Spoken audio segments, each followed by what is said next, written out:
आम्हाला खरं तर आता रस्त्यावर उतरल्याशिवाय पर्याय कुठला दुसरा राहिलेला नाहीये आणि त्याच्यामुळं राष्ट्रवादी काँग्रेस शरदचंद्र पवार साहेबांच्या पक्षांनी ठरवलेलं आहे की महाराष्ट्रभर आम्ही आता आंदोलन करतोय। हे आंदोलन महागाई विरोधात आहे, कांद्याला योग्य तो हमीभाव मिळाला पाहिजे ह्याच्यासाठी आम्ही सगळे इथं आंदोलन करतोय। बारामती तालुक्यातले सगळे शेतकरी इथं उपस्थित आहेत, सर्वसामान्य जनता इथं आलेली आहे आणि आमची एकच मागणी आहे की कांद्याला हमीभाव मिळाला पाहिजे। डिझेल आणि पेट्रोलचे रेट वाढत चाललेत, वाहतुकीचे दर वाढत चाललेत, खताचे दर वाढत चाललेत, पण कांद्याला अजिबात भाव नाहीये। साधारण एकरी 70,000 ते 1,00,000 रुपये लागतात कांदा उत्पादन करण्यासाठी, पण आता फक्त 750 ते 1,000 रुपये टन असं कांद्याचं दर असल्यामुळं शेतकऱ्यांची खूप मोठी अडचण इथं तयार झालेली आहे। कांद्याचा तर प्रश्न आहेच, महागाई विरोधात आम्ही सगळे लढतोय, पण आता बारामती तालुक्यात गुन्हेगारी पण खूप वाढत चालली आहे। मला महिला येऊन भेटतायत, त्यांना आता बारामती सेफ वाटत नाहीये। परवा मी प्रांत कार्यालयात गेलेलो, तिथं मला काही महिला येऊन भेटले की अहो दादा, ही साहेबांची बारामती म्हणून, आदरणीय दादांची बारामती म्हणून ही बारामती ओळखली जाते आणि दादांची ही बारामती असल्यामुळं आम्हाला इथं सेफ वाटायचं। त्याच्यामुळं आम्ही खरं तर इतर आमची गावं सोडून, काही महिला तर पुण्यावरून इथं बारामतीत आलेत कारण त्यांना इथं सुरक्षित वाटायचं, पण आता तसं ते वातावरण इथं राहिलेलं नाहीये। गुन्हेगारी वाढत चालली आहे, ड्रग्स, दारू, इल्लीगल भट्ट्या, हे सगळं प्रकरण इथं वाढत चाललंय। आम्हाला आता रस्त्यावर उतरल्याशिवाय कुठलाही पर्याय राहिलेला नाहीये, त्याच्यामुळं आम्हाला आता हे आंदोलन करावं लागतंय। तुमच्या माध्यमातून शासनाचं लक्ष हे या सगळ्या विषयांवर आलं पाहिजे, ह्याच्यासाठी आम्ही सगळे आता रस्त्यावर आलोय। पेट्रोल डिझेल टंचाई आहे, पेट्रोल डिझेल आपल्याला कुठेही ग्रामीण भागात मिळत नाहीये। गॅस सिलेंडर आपल्याला इथं तालुक्यात आणि महाराष्ट्रामध्ये मिळत नाहीयेत, गॅस सिलेंडरची टंचाई आहे। ब्लॅकमध्ये गॅस सिलेंडर मिळतायत, पण 4-5 हजार रुपये हे असे जे लोक ब्लॅकमध्ये विकतायत त्यांनाच तेच ते पैसे कमवतायत। हे कुठंतरी थांबलं पाहिजे। रात्री 6 ते 10 वाजेपर्यंत 2.5 महिने झाले बारामती तालुक्यात लोड शेडिंग चालू आहे। हे लोड शेडिंग पण ताबडतोब त्यांनी थांबवलं पाहिजे। परवा आम्ही ऊर्जा भवनला गेलो, तिथल्या सगळ्या अधिकाऱ्यांना आम्ही तशी विनंती केली, त्यांनी बऱ्यापैकी सगळ्या गावांमध्ये लोड शेडिंग थांबवलंय, पण आज पण काही गावं आहेत जिथं लोड शेडिंग चालू आहे। ते लोड शेडिंग लवकरात लवकर तिथं थांबलं पाहिजे। आपल्या पाण्याचा प्रश्न आहे, जानाई सिरसाईचा प्रश्न आहे। पाणी जेवढं आम्हाला पूर्वी मिळत होतं तेवढं पाणी आता आम्हाला मिळत नाहीये। तापमान, टेम्परेचर वाढत चाललंय, आम्हाला आमचं हक्काचं पाणी मिळालंच पाहिजे।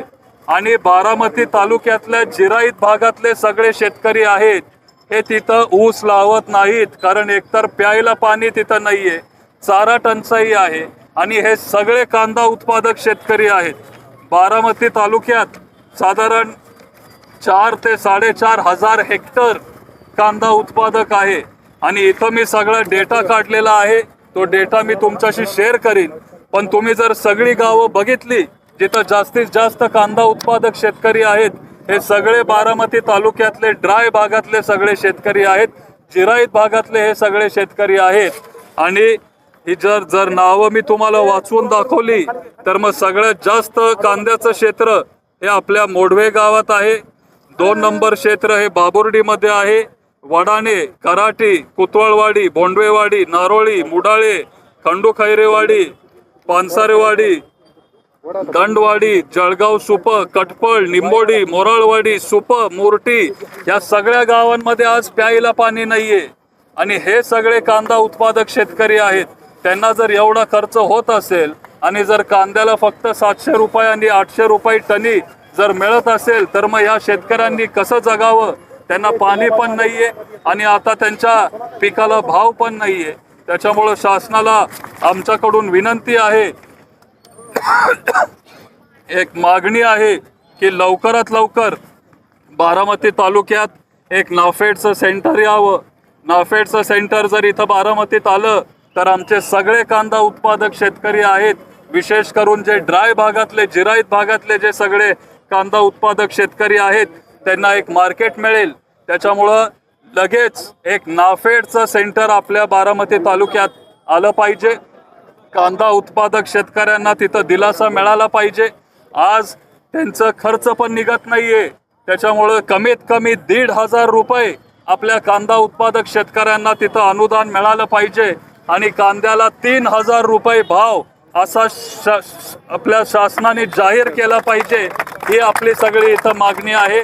मला आठवतंय की जेव्हा पवार साहेब तिथं कृषी मंत्री होते दिल्लीमध्ये, तेव्हा कांद्याचा दर 60, 70, 80 रुपयेपर्यंत गेलेला आणि भाजपचे सगळे तेव्हा नेते तिथं कांद्याची माळ घालून संसदेत आलेले की कांद्याला आता तुम्ही सोन्या एवढा भाव देतायत. आणि हे काम कुणी केलं तर ते फक्त पवार साहेबांनी केलं, कारण ते फक्त तेच शेतकऱ्यांसाठी विचार करत आलेत. आणि शेतकरी नेते म्हणून जर कोणी आज देशात जर काम केलं असेल, कांद्याला चांगला बाजार आज भारताच्या इतिहासात जर कोणी दिला असेल तर तो फक्त आणि फक्त पवार साहेबांनी दिलेला आहे, कारण तेच शेतकऱ्यांचं हित इथं बघत आलेत.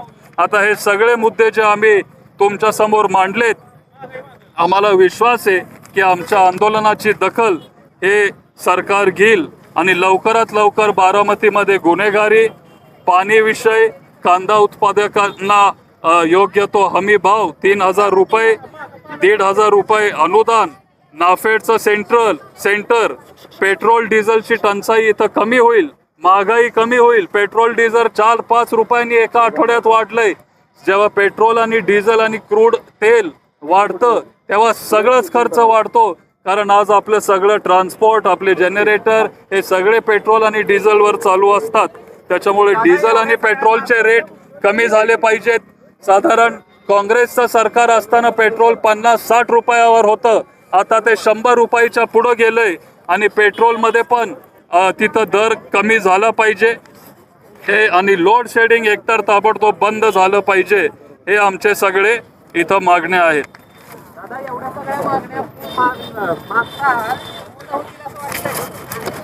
पूर्ण होतील असं खरं सांगायचं तर असं वाटत नाही पूर्ण होतील, कारण हे सरकार हे नेहमी शेतकऱ्यांच्या विरोधातलं राहिलेलं आहे. शेतकऱ्यांसाठी काँग्रेस सरकार आणि पवार साहेबांचं सरकार नेहमी हे शेतकऱ्यांसाठी काम करणारं सरकार होतं. पण आता मागचा एक 10-12 वर्षाचा अनुभव बघून असं वाटतंय की हे सरकार काय आमचे सगळे मागण्या पूर्ण करणार नाहीत. तरी आम्हाला आता रस्त्यावर उतरल्याशिवाय दुसरा कुठला पर्याय राहिलेला नाहीये आणि आम्ही प्रयत्न करतोय. आणि जोपर्यंत आमच्या मागण्या ते तिथं स्वीकारत नाही तोपर्यंत आम्ही हा लढा चालू ठेवू.